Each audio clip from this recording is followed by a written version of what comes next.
성경은 한이 맺히고 맺혀야 되는 상황 아닙니까? 복수의 칼을 갈아야 되는 거예요. 형들 두고 보자. 조만식 선생이란 분이 있죠. 당신의 성공 비결이 무엇입니까? 요강을 잘 닦아라. 그랬다면 복수도 미움도 큰 에너지입니다. 비전의 에너지가 있어요. 그것은 꿈꾸는 거예요.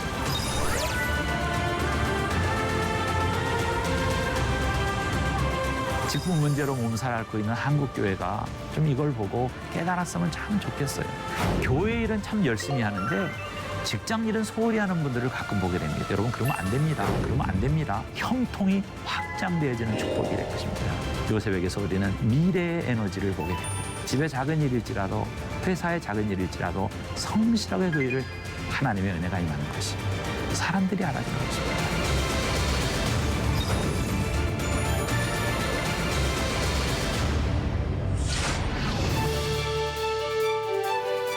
시청자 여러분 안녕하셨습니까? 지난 한 주 동안에 주의 은혜로 함께한 줄로 그렇게 믿습니다. 저도 이 말씀을 준비하면서 참 감사한 생각이 들더라고요. 우리가 입술을 통해서 많은 일을 할 수 있는데 하나님 말씀을 전할 수 있다는 것 참 귀한 일인 것 같아요. 여러분들도 이렇게 가정에서 TV를 통해서 하나님 말씀을 듣고 특별히 성경의 훌륭한 신앙의 위인인 요셉에 대해서 들을 수 있다는 것 또 귀한 복이라고 생각합니다. 익숙한 얘기, 잘 아는 얘기라고 흘려듣지 마시고요. 다시 한번 하나님이 주시는 음성을 같이 들을 수 있으면 좋겠습니다. 자, 이제 저와 함께 말씀 속으로 들어가 보겠습니다.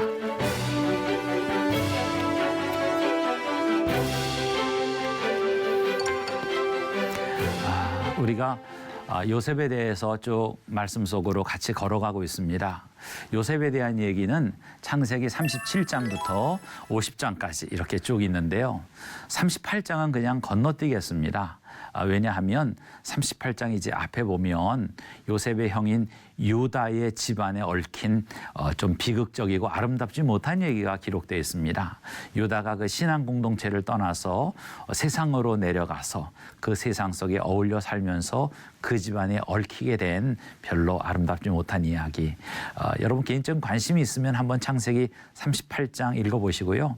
우리는 이제 요셉과 함께하는 시간 여행, 요셉과 함께하는 성경 인물 여행이기 때문에 여기서는 38장을 뛰어넘겠습니다. 그래서 오늘은 39장 1절부터 6절까지를 본문으로 요셉의 형통에 대해서 생각해 보고자 합니다. 아마 오늘 본문 말씀처럼 많이 형통 혹은 복에 대해서 말하는 것도 참 드물 것 같아요. 형통, 세상의 용어로 말하면은 success라는 말이죠. 꿈을 이룬다는 것이죠. 자기가 원했던 바를 이루는 것.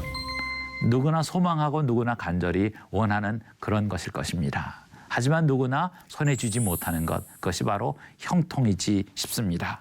그런데 성경이 말하고 있는 형통과 세상 사람들 말하는 형통은 조금 차이가 있습니다. 즉 형통의 정의부터 형통의 원리부터 다 다릅니다. 오늘 저와 함께 말씀 속으로 들어가서 형통을 보면서 어떻게 다른지 여러분 한번 발견해 보시고요. 그 형통의 특별히 단계에 대해서, 스텝에 대해서 말씀드리려고 하는데 여러분 스텝을 한번 잘 밟아볼 수 있기를 바랍니다. 먼저 오늘 본문은 이렇게 시작합니다. 요셉이 이끌려 애굽에 내려가매 바로의 신하 친회장 애굽 사람 보디발이 그를 그리로 데려간 이스마엘 사람의 손에서 요셉을 산이라. 여호와께서 요셉과 함께 하심으로 그가 형통한 자가 되어 그의 주인 애굽 사람의 집에 있으니. 자, 그가 형통한 자가 되었다. 이 짧은 본문 가운데서 우리는 형통의 여러 가지 단계들을 보게 됩니다. 제일 먼저 형통이 어떻게 시작되느냐. 형통의 퍼스트 스텝이 되겠습니다. 그것은 여호와께서 함께 하심으로 라고 말을 하고 있어요.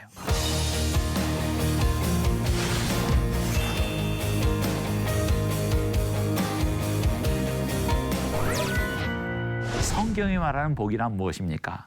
성경이 말하는 형통이란 무엇이죠? 그것은 어떤 것이 이루어진 것이 아니고 누구와 함께 하는가로부터 말하고 있어요. 여호와께서 같이 하심으로 형통이 시작된다는 것입니다. 여러분 세상의 형통이라고 하는 것은 부분적인 것이, 즉 돈을 많이 벌었다든지 아니면은 무슨 높은 지위에 올랐다든지 아니면 어떤 대학에 합격했다든지 부분적인 형통입니다. 하지만 성경의 형통은 전인적인 것이고 일생적인 것이죠. 부분적인 것은 오히려 놓칠 수 있어요. 하지만 전체적인 것을 갖게 되는 것, 그것이 성경이 말하는 형통이라는 것입니다. 오늘 요셉의 형통이 그래요. 형에게 팔렸어요. 그리고 부모를 떠났어요. 그리고 외롭고 말도 안 통하는 곳에 갔어요. 하지만 성경은 여호와께서 그와 함께 하심으로 모든 일이 형통해졌다는 것입니다. 자, 여러분 잘 보세요. 세상의 형통은 부분적이에요. 하지만 성경의 형통은 전체적인 형통자에 대해서 말하고 있어요. 즉 세상의 형통은 어떤 구체적인 사안이라면 성경의 형통은 형통하는 사람에 초점을 맞추고 있다는 사실입니다. 여러분 그렇습니다. 형통하는 사람 누구입니까? 하나님이 그 안에 거하는 사람이에요. 하나님이 그와 동행하는 사람입니다. 오늘 본문 2절에도 보면 여호와께서 요셉과 함께 하심으로 그가 형통한 자가 돼요. 그가 똑똑함으로 형통한 자가 된 게 아니고 그가 노력함으로 형통한 자가 된 게 아니고 여호와가 그와 함께 하심으로 형통한 자가 됐다는 것이에요. 우리는 하나님에 의해서 지음받은 존재입니다. 그래서 우리 안에는 하나님이 거하시는 공간이 있어요. 여호와께서 그 코에 생기를 불어넣으시니 사람이 생명이 된지라. 창세기 말씀하고 있잖아요. 우리 안에 하나님의 생기가 머무는 공간이 있다는 것입니다. 이것에 대해서 아주 리얼하게 언급한 분이 파스칼이라는 분입니다. 프랑스의 수학자요 물리학자지요. 대천재입니다. 그는 11살 때에 음향학에 대한 논문을 썼어요. 오늘도 음향학 얼마나 힘듭니까? 근데 11살 때 학자들이 주목하는 음향학의 논문을 썼고요. 16살 때 물리학에 대한 논문을 써서 그 물리계와 수학계를 경악시킨 사람입니다. 그래서 그는 16살 때 이미 학자의 반열에 들어섰지요. 그리고 그 후에 그는 철학도 섭렵하고 역사학도 섭렵하고 하여튼 다재다능한 사람이었어요. 굉장한 천재였습니다. 늘 그의 마음속에 그는 불만이 있었고 늘 그의 마음속에 아픔이 있었어요. 그는 평생 두통으로 시달렸다고 그래요. 변비도 굉장히 심했고 장이 약해서 찬물은 여름에도 잘 마시지 못했다는 거예요. 너무너무 육신적인 약함 가운데 살아간 사람이었는데 그의 글에 보면 그가 젊은 날에 20대 초반에 하나님을 만난 그런 글이 있지요. 아브라함의 하나님, 이삭의 하나님, 야곱의 하나님을 시작한 그 글에는 성령 체험을 묘사하고 있죠. 그리고 그는 말합니다. 그 글인데 우리 인간의 마음속에는 하나님으로만 채워지는 공간이 있다는 것이. 쾌락으로도 돈으로도 지식으로도 채울 수 없는 하나님으로만 채워지는 공간, 베큐um, 그 공간이 있다는 것이죠. 그 후에 그는 모든 질병에서 노인받게 됩니다. 노년의 파스칼은 그의 여동생을 따라 수도원에 들어가서 일생을 마쳤어요. 그는 그 수도원에 갑갑한 곳에 들어갔음에도 불구하고 그 안에 하나님의 영이 있었으므로 행복했던 것이지요. 그렇습니다. 형통의 첫 번째 단계는 무엇입니까? 형통한 자는 어떻게 시작합니까? 하나님이 그 안에 거함으로 시작되는 것입니다. 자, 본문은 그 두 번째 단계를 말하고 있습니다. 3절에 보니 그의 주인이 여호와께서 그와 함께 하심을 보며 또 여호와께서 그의 범사에 형통케 하심을 보았더라. 형통의 첫 번째 단계는 무엇이라고요? 예, 하나님이 함께 하시는 것. 잘 대답하셨어요. 제가 들리진 않지만 들리는 것 같습니다. 예. 두 번째는 무엇입니까? 그 형통함을 주변 사람들이 보는 거예요. 그의 주인 보디발이 본 거예요. 아, 저 녀석은 17, 18밖에 안 먹은 녀석이고 이집트어도 못하고 끌려온 노예인데 제가 하는 일은 어떻게 그렇게 잘 되지? 뒤에 뭐 굉장한 배경이 있는 것 같아. 뒤에 굉장한 어떤 돕는 손길이 있는 것 같아. 그 형통을 보게 되는 것이에요.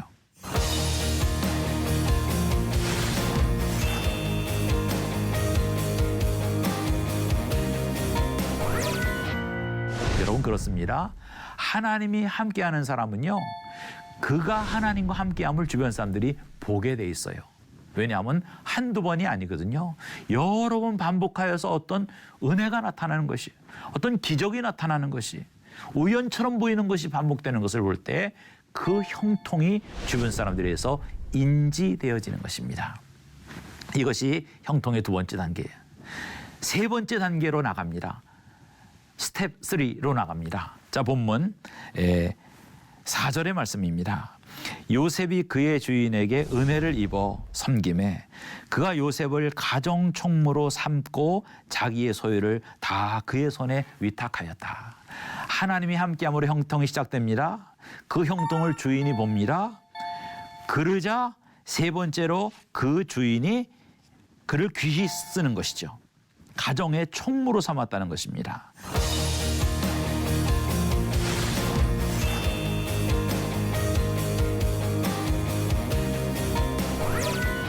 너무 당연하죠. 하나님이 함께하는 것을 봤으니까 그를 가정 총무로 발탁합니다. 여러분, 이것을 그냥 이렇게 대충 보시면 안 됩니다. 굉장히 놀라면서 보셔야 돼요. 가정 총무라고 하는 자리는요, 오늘로 말하면은 매니저입니다. 매니저. 이 시위대장의 집에 하인이 한두 명이었겠어요? 적어도 수십 명은 됐을 거예요. 그 수십 명의 하인을 컨트롤하는, 리드하는 그 자리니까 17, 8의 소년이 할 자리는 아니지요. 이집트 말도 잘 못했을 텐데요. 아직 20살도 안 된 청년인데요. 이 자리는 50, 60 된 이 경험이 많은 지긋한 이 중장년의 사람이 해야 되는 그런 자리입니다. 그런데 파격적으로 승진시킨 것이죠. 왜 그랬을까요? 하나님이 그와 함께 하심을 봤기 때문인 것이에요. 그 보디발이 저 청년은 보통 사람이 아니야. 나이는 어리지만, 그리고 이집트 말도 잘 못하고 여기 풍토도 잘 모르지만 저를 세우면 잘 될 거야. 그래서 그를 가정 총무로 세웠다라고 말합니다. 이게 세 번째 스텝이에요. 그러자 네 번째 스텝이 임합니다. 5절이죠. 그가 요셉에게 자기의 집과 그 모든 소유물을 주관하게 한 때부터 여호와께서 요셉을 위하여 그 애굽 사람의 집에 복을 내리심으로 여호와의 복이 그의 집과 밭에 있는 모든 소유에 미친지라. 여호와의 복이 이 보디발의 집에 있는 모든 사람뿐만 아니라 소유에까지 미쳤다는 것이에요. 이게 바로 형통의 네 번째 단계예요. 여러분, 근데 이것은 당연하지 않습니까? 자, 내 아이가 학교에 갔어요. 그런데 그 내 아이를 선생님이 굉장히 귀하게 알아줘요. 또 친구들이 내 아이를 굉장히 잘해줘요. 그러면 제 마음이 어떨까요? 그 선생님에 대해서 어떻겠습니까? 그 친구들에서 어떻겠습니까? 굉장히 고마울 거예요. 당연하죠?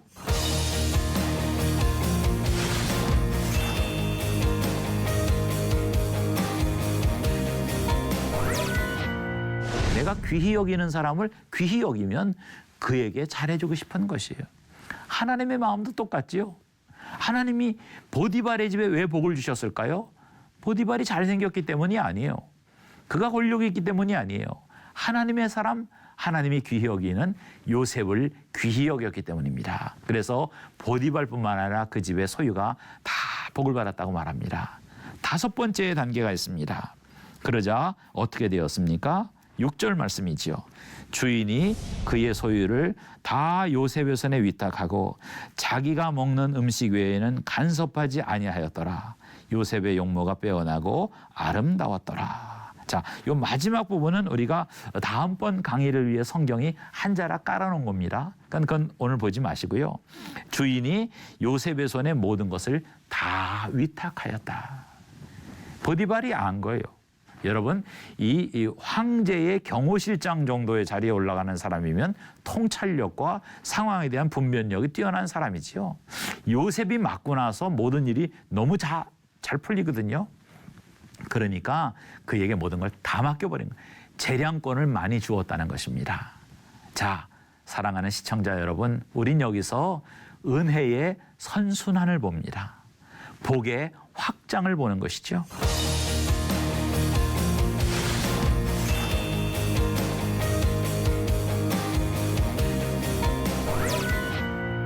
어떤 일이 하나 잘 풀림으로 이것이 막 다 잘 풀려나가는 그런 효과를 보는 것이에요. 첫 번째가 뭐라고 그랬어요? 형통의 퍼스트 스텝이 여호와가 요셉에게 함께하는 것으로. 그럼 두 번째 스텝은 뭐였습니까? 그 형통을 주인이 보는 것이. 세 번째 스텝은 뭡니까? 그래서 그 주인이 그를 귀히 발탁하는 것이죠. 네 번째 스텝은 뭡니까?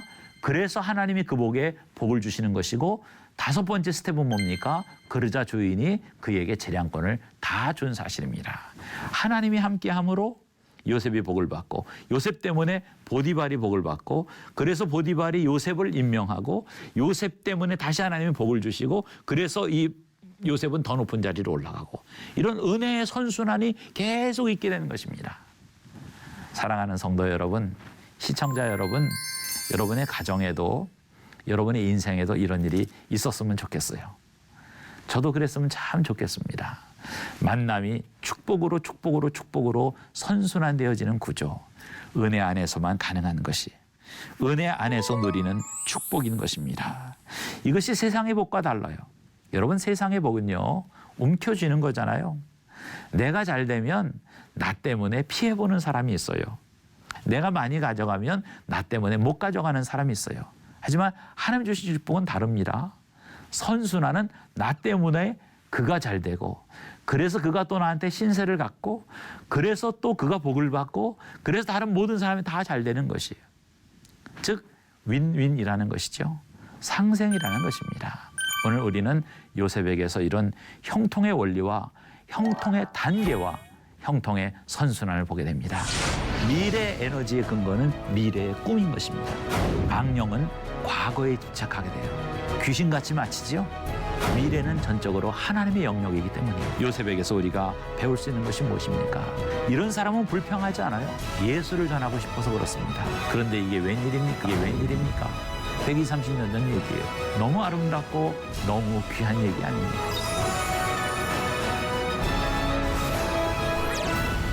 자, 그러면 요셉이 도대체 어떤 사람이었기에 하나님께서 그에게 이런 복을 주셨을까요? 요셉의 어떤 면을 우리가 배워야 될까요? 나도 요셉과 같이 이런 선순환하는, 은혜의 선순환이 되기를 원하는데 어떻게 하면 될까요? 오늘 성경은 그 삶의 특징을 두 가지로 요약하여 말합니다. 첫째로 그는 과거에 집착하지 않았어요.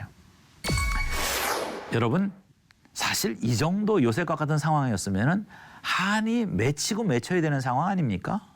한이 골수까지 맺혀야 되는 것입니다. 그래서 그는 복수의 칼을 갈아야 되는 거예요. 형들 두고 보자. 내가 반드시 복수를 할 거야. 이 복수가 에너지가 됐을 거예요. 하지만 그는 복수의 에너지로 살지 않았어요. 그는 은혜의 에너지, 비전의 에너지로 살았어요. 두 가지 에너지가 있어요. 복수도 미움도 큰 에너지입니다. 어떤 일을 하고자 하는 원동력이에요. 하지만 이것은 소모적이고 태우는 것이고 죽이는 것입니다. 비전의 에너지가 있어요. 그것은 꿈꾸는 거예요. 그리고 이것은 미래를 바라보는 것이, 과거를 돌아보는 것이 아니에요.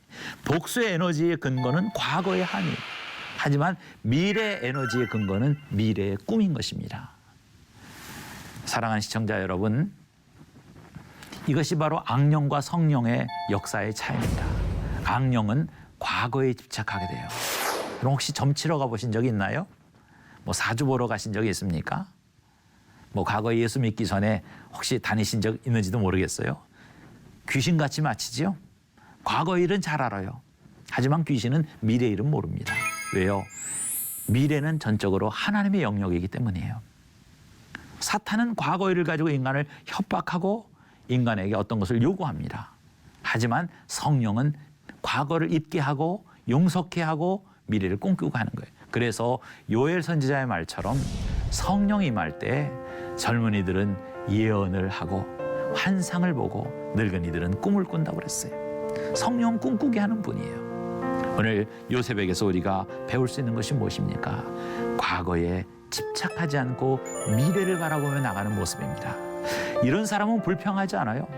이런 사람은 늘 감사합니다. 여러분, 전북 김제라고 하는 곳에 가면 금산교회라는 교회가 있습니다. 그 교회는 기역자로 예배당이 돼서 기역자 예배당으로도 유명한데 거기는 아름다운 얘기가 있어요. 지금으로부터 한 120, 30년 전쯤 됐을 겁니다. 외국 선교사가 그곳에 들어와서 복음을 전했어요. 사실은 선교 여행 중에 거기에 이 김제의 부호였던 조덕삼이라고 하는 분, 이분이 이제 땅도 많이 가졌지만 특별히 사금을 많이 캐서 부자가 된 분인데 이분 집에서 하루 묵으면서 얘기하게 됐죠. 이 조덕삼이란 지주가 묻지요, 선교사에게. 당신 나라에서도 편하게 잘 살 수 있는데 왜 여기까지 와서 생고생을 합니까? 선교사가 예수를 전하고 싶어서 그렇습니다. 그럼 당신이 이 생고생을 하며 전하는 예수가 도대체 누굽니까? 듣는 중에 은혜를 받지요. 그래서 그의 집 사랑채에서 교회가 시작되게 돼요. 그게 김제 금산교회의 유래입니다. 130년 전적이지요. 처음에 교인이 없으니까 이 조덕삼 지주와 하인들 또 뭐 동네 사람들 모여서 예배를 드리는데 날로 부흥됐어요. 근데 이 조덕삼 지주가 어디 여행을 할 때마다 밖에 나갈 때마다 그의 말 고삐를 잡고 있는 마부가 있었어요. 그분 이름이 이자익이라는 분입니다. 그 청년이 열심히 예배를 드렸어요.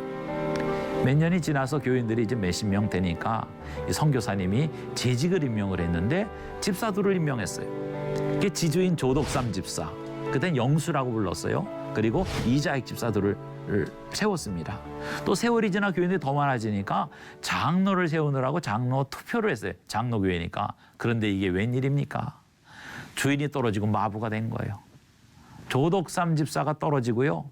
이자익 집사가 장로로 된 거예요. 나이도 뭐 열 몇 살이나 어리고 신분으로는 뭐 상대도 안 되고 130년 전 얘기입니다. 120~30년 전 얘기예요.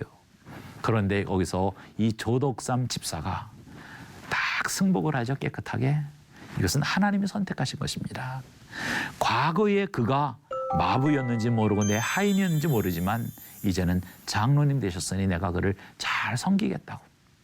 그래서 장로로 섬기고 그분에게 신학을 원해서 이자익 장로는 평양신학교에 신학을 하고 와서 이 김제교회 담임 목사까지 합니다.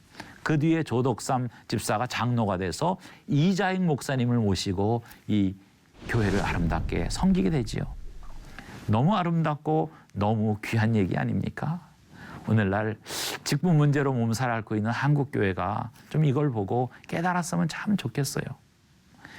과거에 집착하지 않았어요. 저는 이자익 목사님도 훌륭하지만 이 조덕삼 장로님이 더 훌륭하다고 봐요. 자기보다 나이도 열 몇 살 밑이고 마부고 뭐 배움이나 모든 게 비교가 안 되는데 하나님의 뜻으로 딱 받아들이는 거예요. 과거에 대해서 집착하지 않았어요. 요셉은 그런 사람이었어요. 과거에 집착하지 않았어요. 복수, 원한 이런 것으로 살지 않고 꿈꾸며 살았어요. 미래 에너지로 살았어요. 그러기에 하나님은 그에게 형통자의 복을 주신 것입니다. 다음으로 그는 성실한 사람이었다고 본문은 말합니다.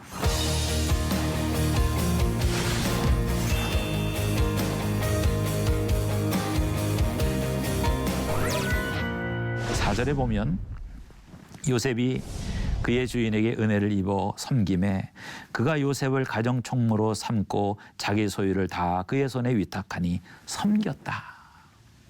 우리 흔히 믿음 생활하는 사람들이 교회 일은 참 열심히 하는데 직장 일은 소홀히 하는 분들을 가끔 보게 됩니다. 여러분 그러면 안 됩니다. 교회 일 하는 것만큼 그런 성실함으로 직장 일도 그렇게 하셔야 돼요. 보디발이 아무리 요셉에게 함께한 하나님을 봐도 자기 일에 요셉이 성실치 않았다면 그를 가정총무 삼았겠어요? 모든 걸 다 맡겼겠습니까? 결코 그런 일 없죠. 성실히 자기 일을 감당했다는 것입니다. 그러기에 하나님의 형통이 계속 그와 함께한 것입니다. 여러분 우리 한국 초기 초대교회 시절에 민족 지도자 가운데 조만식 선생이라는 분이 있죠. 장로님이시기도 했고 오산학교를 세우신 분이기도 하지요. 이분이 그 주기철 목사님을 도와서 또 민족운동을 하고 아주 존경받는 민족 지도자셨습니다. 근데 그분이 15살 땐가요? 14살 땐가 남의 집에 머슴이었답니다. 그런데 그 주인이 보니까 그 머슴 조만식은 다른 머슴과 다르더라는 거예요. 일단 요강을 닦는 자세가 다르더라는 거예요. 그 제일 막내 머슴들이 하는 일이 주인의 요강을 비우는 일이었대요. 옛날엔 화장실 시설이 잘 안 돼 있었으니까. 그런데 조만식은 누구나 다 싫어하는 그 일을 정성껏 하더라는 거예요. 깨끗이 닦아서 볕에 잘 말려서 냄새나지 않게 해서 주인 방에 갖다 두더라는 거예요. 그렇게 한 달, 두 달 하고 만 게 아니더라는 거죠. 여러 해 그걸 지켜본 주인은 그를 발탁하여 숭실학교에서 공부시키고 일본 유학까지 시키고 나중에 민족 지도자로 쓸 수 있는 모든 기반을 제공하게 된 것이죠. 그래서 조만식 선생에게 나중에 어떤 분이 물었답니다. 선생님, 당신의 성공 비결이 무엇입니까? 조만식 선생이 웃으면서 요강을 잘 닦아라 그랬답니다. 요강을 잘 닦아라. 그렇죠. 작은 일일지라도 충실할 때 큰 일을 감당할 수 있게 되는 거예요. 시청자 여러분, 오늘 강의를 마치고자 합니다. 오늘 강의의 마지막은 요강을 잘 닦자, 그 얘기입니다. 집에 작은 일일지라도, 회사의 작은 일일지라도 성실하게 그 일을 잘 감당하게 될 때에 하나님의 은혜가 임하는 것이 사람들이 알아주는 것입니다. 요셉에게서 우리는 이런 미래의 에너지를 보게 되고 그에게서 성실한 삶을 보게 됩니다. 그리할 때 형통이 단계별로 선순환되고 형통이 확장되어지는 축복이 될 것입니다. 그럴 때 여러분의 가정에도, 여러분이 가는 회사에도, 여러분 성인 교회에도 이런 은혜의 선순환에 밝음이 있게 될 것입니다. 이런 밝은 가운데 또 한 주간 지냈으면 좋겠고 다음 주에 그런 은혜 가운데서 다시 만날 수 있기를 바랍니다. 감사합니다.